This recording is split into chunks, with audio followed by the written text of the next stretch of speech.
In this video, I'm gonna tell you how I booked a Broadway show in 4 months.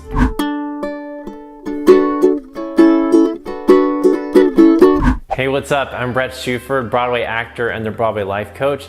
And on this channel, I like to give you tips, tricks, and tools behind the scenes of a Broadway actor's life. If you're a theater-centric actor, make sure you click subscribe and click the little bell so you get a notification every time I upload a new video. So for those of you that follow me or are a part of the Broadway Life Coach Facebook group, I invite you to come. It's free. I'd love to see you there. The link will be in the description below. You have probably heard the story that in 2018, my husband Steven and I, Broadway Husbands, we decided to move to Charleston, South Carolina.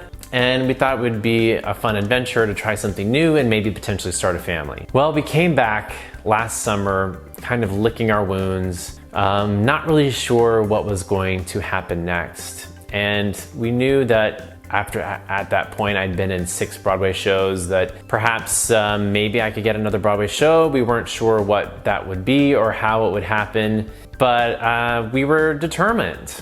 And I kid you not, this story is going to help you understand that so much of this industry is about who you know, but it always comes down to the work. Even when you know people, at the end, if you don't show up and do good work, it can hurt you.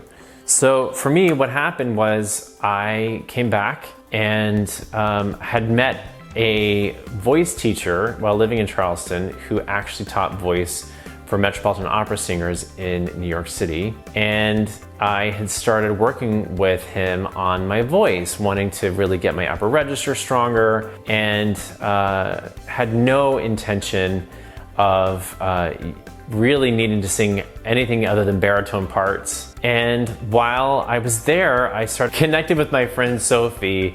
She's a photographer, and we were walking around the Broadway flea market. And she's not in the industry at all, but she's a big Wicked fan. And we were talking about Wicked, and there was a booth. And one of the things they were selling behind the booth was a Subway-size Wicked poster. And she said, let's go look at that. So we go over there, and as we're walking over, she says, why aren't you in Wicked? You'd be perfect for it. And just as she says that, the casting director is manning the booth, and he shows up. And I said, oh my God, hi, this is my friend Sophie. I introduced them. And it's so funny, she just said I should be in Wicked, and then you show up. And I said, I think that ship has sailed. I'm a little too old for it, unless I play the Wizard and Dr. Dillamond. And he kind of laughed and said, that'd be interesting. And she actually bought the poster. And we left. I kid you not, 2 weeks later, I get an appointment from my agent to go in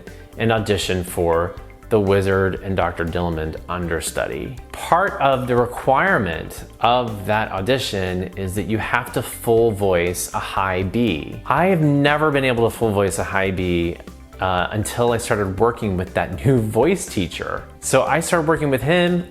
I'm working on my high B. I mean, it was just timing and opportunity. I went in, I sang it successfully, I did the material successfully, I got called back to move. I moved, that's totally in my wheelhouse, and I booked the job. I was swinging and understudying the Wizard and Dr. Dillamond on Broadway in Wicked. And what's pretty ironic, well, I can tell you the rest of the story in another video, but that's how it happened. So ultimately, it's about always wanting to improve, and it's about being willing to put yourself out there and communicate to people what it is you want to do. That's my story of how I booked a Broadway show in 4 months. Do you have crazy audition stories? Let me know in the comments, and I'll see you in the next video.